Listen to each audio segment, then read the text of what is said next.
नमस्कार दोस्तों, एक बार फिर से स्वागत है कनाडा बाय डिजायर चैनल में आप सबका। कनाडा आईआरसीसी का ड्रॉ गया है जिसमें बहुत ही बड़ा स्कोर गया है, पर आपको डिसअपॉइंट होने की जरूरत नहीं है। ये पहले ही बता देते हैं, वीडियो को अंत तक जरूर देखिए क्योंकि क्या है वो इन्फॉर्मेशन जिससे आपको डिसअपॉइंट होने की कोई जरूरत नहीं है।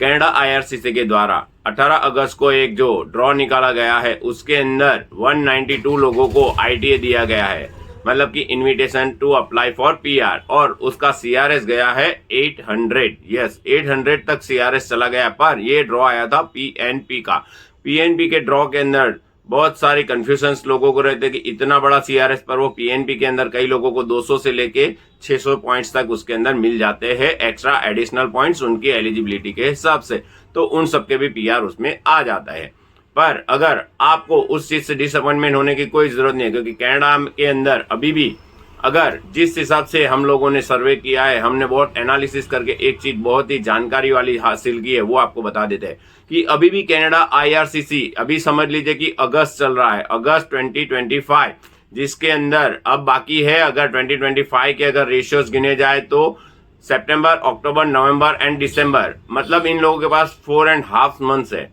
उस 4.5 मंथ्स में अभी भी उन लोगों को 40 से 45 हजार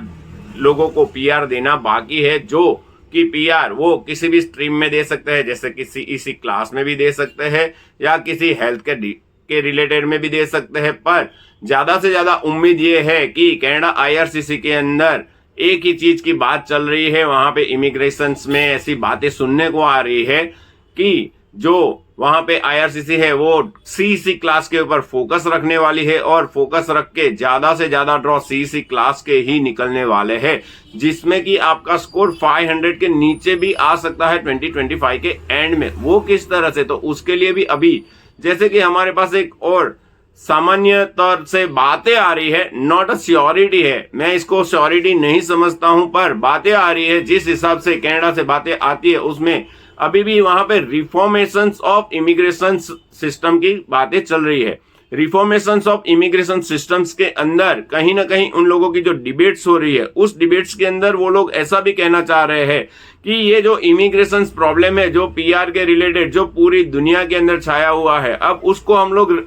कैसे कम करें, जिसकी वजह से कनाडा का नाम और इमिग्रेशन डिपार्टमेंट का नाम भी अच्छा हो। तो उन लोगों को एक ही सजेशंस कहीं ना कहीं से आ रहा है कि 2021 में जैसे कि टीआर टू पीआर दिया गया था, उसी तरह से एक बार फिर से टीआर टू पीआर की तैयारियां वहां पे चल रही है, ऐसी बातें आ रही है। नॉट श्योर, बट अगर आपके ऐसा कुछ हो जाता है तो all the best and good luck to all of you, कि अगर ऐसा, और हम लोग तो उम्मीद करते हैं कि ऐसा ही कुछ हो जाए जिसकी वजह से सीआरएस भी डाउन आ जाए, और जो लोग अटके हुए 400, 500, 300, 350 ऐसे किसी भी सीआरएस पे अटके हुए, उनको एक उम्मीद मिल जाए जिसकी वजह से उनका पीआर भी आसान हो जाए। तो अभी किसी को भी डिसअपॉइंटमेंट होने की कोई जरूरत नहीं है, क्योंकि अभी भी सीईसी क्लास के भी 30,000 to 40,000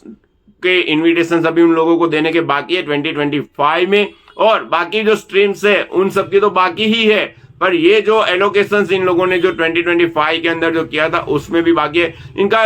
ये डिले होने का कारण क्या था कि इलेक्शंस गए बीच में कनाडा के अंदर, तो उसकी वजह से भी डिले हुआ है, और बहुत सारे ड्रॉज इन लोगों ने तुरंत के तुरंत नहीं निकाल पाए हैं। तो शायद अब ऐसे भी उम्मीद लगाई जा सकती है कि जो ड्रॉ की साइज होगी वो भी बिगर होगी, और बिगर साइज के कारण ही जो वहां पे पीआर होने वाले हैं उसका सीआरएस नीचे आ सकता है। तो आपको इसी उम्मीद के साथ आगे बढ़ना है कि आपका भी सीआरएस हो जाए, और हम लोग कहते हैं आप सब लोगों को all the best and good luck for your PR. Thank you. और अगर वीडियो अच्छा लगा हो तो लाइक शेयर करना मत भूलिए, और सब्सक्राइब जरूर से करके रखिए, क्योंकि जैसे ही कोई ऐसी इंफॉर्मेशन आती है तो आप लोगों को तुरंत के तुरंत हम लोग पहुंचा पाए। Thank you.